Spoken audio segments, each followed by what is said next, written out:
समूएल की पहली किताब 8वां बाब। बादशाह के लिए दरखास्त।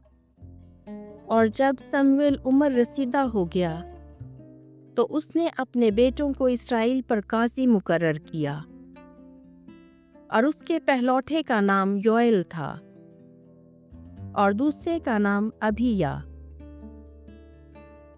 और वो दोनों बेरशाबे में काजी थे। और उसके बेटे उसकी राह पर ना चले, ये लालच की तरफ माइल हुए और रिश्वत लेते और अदालत करने में तरफदारी करते थे। तो इस्राएल के तमाम बुजुर्ग इकट्ठे हुए और रामा में समूएल के पास आए और उससे कहा, देख, तू उम्र रसीदा हो गया है और तेरे बेटे तेरी राह पर नहीं चलते, बस तू हम पर एक बादशाह कायम कर जो हमारे दरमियान हुक्मरानी करे, जैसा कि सब कौमों में है। तो ये बात समूएल की नज़र में बुरी मालूम हुई जो उन्होंने कही कि हम पर एक बादशाह कायम कर जो हमारे दरमियान हुक्मरानी करे। तब समूएल ने खुदावंद से दुआ मांगी। खुदावंद ने समूएल से फरमाया कि सारी बातों में जो लोग तुझे कहते हैं उनकी सुन, क्योंकि उन्होंने तुझे रद्द नहीं किया, बल्कि मुझे कि मैं उन पर हुक्मरानी ना करूं। जिस दिन से कि मैंने उन्हें मिस्र से निकाला आज के दिन तक उन्होंने अपने सब कामों के मुताबिक ही ये किया है। उन्होंने मुझे छोड़ा और अजनबी माबूदों की बंदगी की।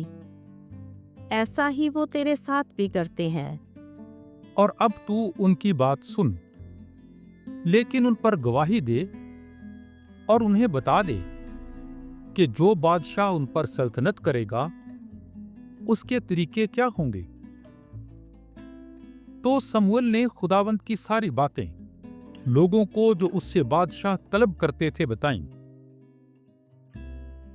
और उसने कहा कि जो बादशाह तुम पर सल्तनत करेगा उसका ये तरीक होगा कि वो तुम्हारे बेटों को लेकर अपने लिए और अपनी गाड़ी के लिए और अपने घोड़ों के लिए नौकर रखेगा, और वो उसकी गाड़ी के आगे दौड़ेंगे।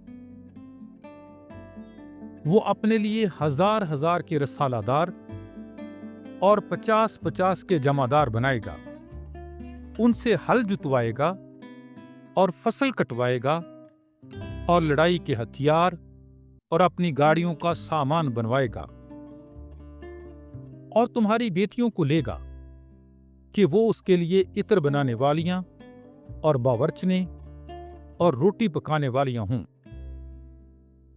और तुम्हारे खेत और तुम्हारे ताकिस्तान और तुम्हारे सबसे अच्छे जैतून के बागों को ले लेगा और अपने खिदमतगारों को देगा।